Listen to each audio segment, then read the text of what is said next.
I had an eighth grade history teacher um, who was really strict, very serious, um, very passionate, and was really able to get students into his class.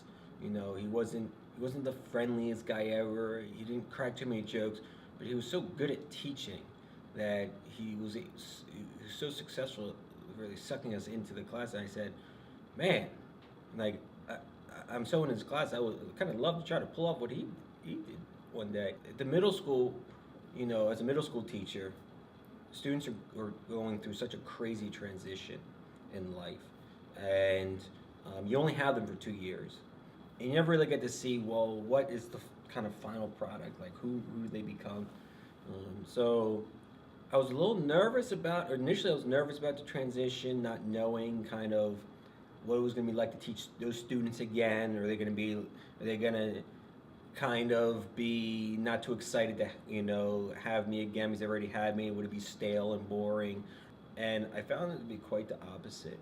That when I came up to the high school and I worked with these students again, though it was the same person, uh, it wasn't like working with the same person. You know, so much more mature, so much more capable and able to have um, adult conversations and talk about more mature topics.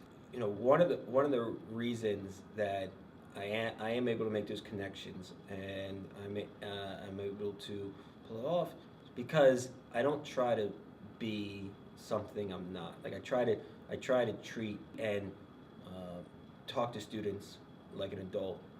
I try to approach them like I would approach any other adult.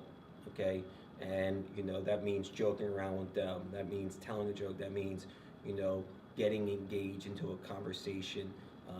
Talking about their lives. If you make it authentic instead of forcing it, I think the students appreciate that. I think the students see that, um, and that's kind of how I approach the connections I make with students.